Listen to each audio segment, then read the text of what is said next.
तो चलिए आज बात करते हैं अदालत की उस खामोश गवाही की जो अक्सर नजरअंदाज तो हो जाती है, पर जिसमें न्याय का पूरा तराजू झुकाने की ताकत है।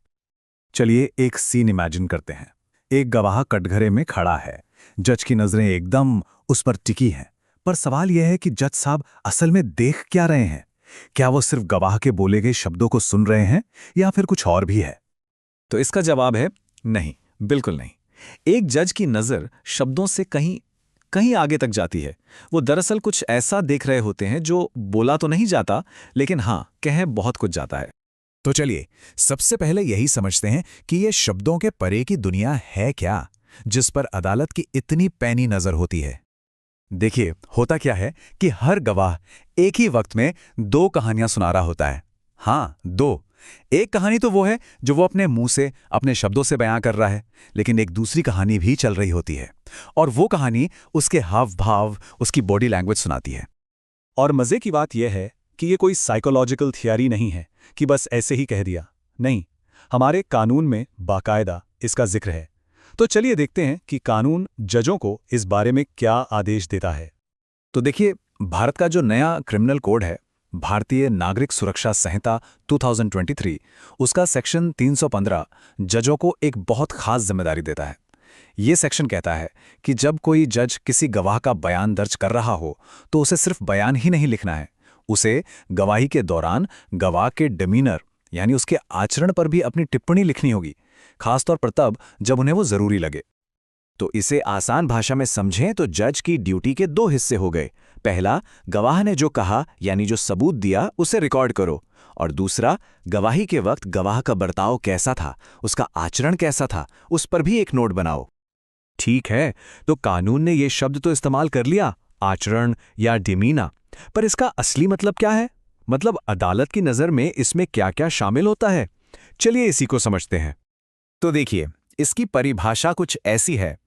डिमैनर का मतलब है गवाह का खुद को एक्सप्रेस करने का हर वो तरीका जो देखा या सुना जा सके, लेकिन इसमें वो बातें शामिल नहीं है जो वो अपनी गवाही में कह रहा है।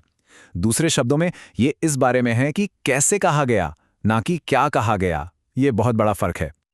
तो फिर इसमें आता क्या क्या है? अरे बहुत कुछ। सोच कर देखिए, गवाह के चेहरे के एक्सप्रेशंस, उसके हाथों के इशारे, उसके खड़े होने का तरीका यानी उसका पोस्चर, उसका ओवरऑल बर्ताव कैसा है। और हाँ, इसमें वो चीज़ें भी शामिल हैं जो वो जानबूझकर कर रहा है और वो भी जो अनजाने में बिना सोचे समझे हो रही हैं।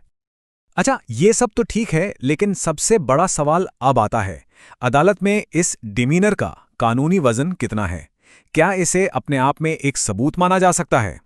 यहां पर हमें दो चीजों के बीच का फर्क समझना बहुत जरूरी है। एक तरफ है सब्सटैंटिव एविडेंस, यानी वो ठोस सबूत जो गवाह के बयान में है, जो फैक्ट्स हैं, और दूसरी तरफ है गवाह का डेमीनर, उसका आचरण। ये आचरण, याद रखिए, सबूत नहीं है। ये बस एक गाइड की तरह है, एक कंपास की तरह, जो अदालत को उस ठोस सबूत को बेहतर ढंग से समझने में मदद करता है। तो इसका मतलब क्या हुआ?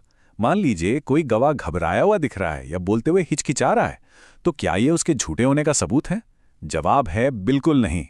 किसी का आचरण अपने आप में ना तो किसी को दोषी साबित करता है, ना ही बेगुनाह।